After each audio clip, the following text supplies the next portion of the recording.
সমস্যা ছিল, সুরাইসিস ছিল, গ্যাস্ট্রিক ছিল, আমার আইবিএস আইবিডি আছে, নজেল পলিপ আছে। ইনশাল্লাহ আমি এই 7 দিনের মধ্যে, গত 25 তারিখ থেকে লইয়া আইছিল 2 তারিখ, 7 দিনের মধ্যে আমি অনেক বেটার ফিল করতেছি।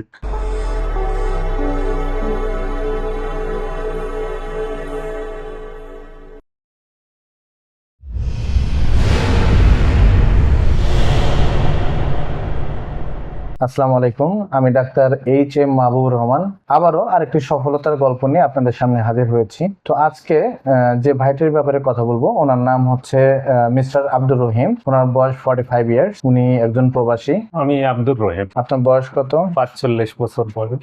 আপনার পেশা কি? পেশা, আমি 2000 সন থেকে 2014 সন পর্যন্ত দেশে ডিপ্লোমা ডাক্তার ছিলাম, প্লাস ফার্মাসিস্ট ছিলাম।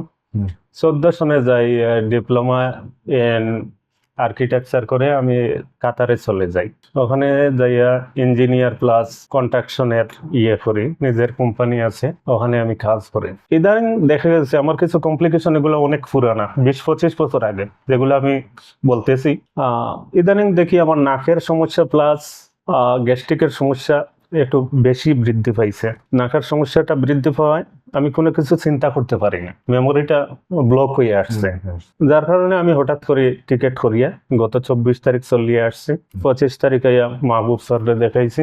এরপরে উনি যে মেডিসিন দিয়েছেন, এর মধ্যে একটা কথা হইলো, আমি গত 6 মাস আগে ল্যাবে আইয়া চিকিৎসা করাইছি, ওনারা এইচ পাইলোরি পজিটিভ বলছে, কিন্তু যে অ্যান্টিবায়োটিক দিয়েছিল ওটা খাওয়ার পরে আমার ডায়াবেটিস আউট অফ কন্ট্রোল চলে যায়, কোলেস্টেরল নিয়ন্ত্রণ ছিল না, ডায়রিয়া হয়ে গেছিল, আমি কন্টিনিউ করতে পারি নাই। উনার মেডিসিনটা খাওয়ার পরে আমি একেবারে স্বাভাবিক ফিল করতেছি এবং 7 দিন আমি এটা কন্টিনিউ করতে পারছি।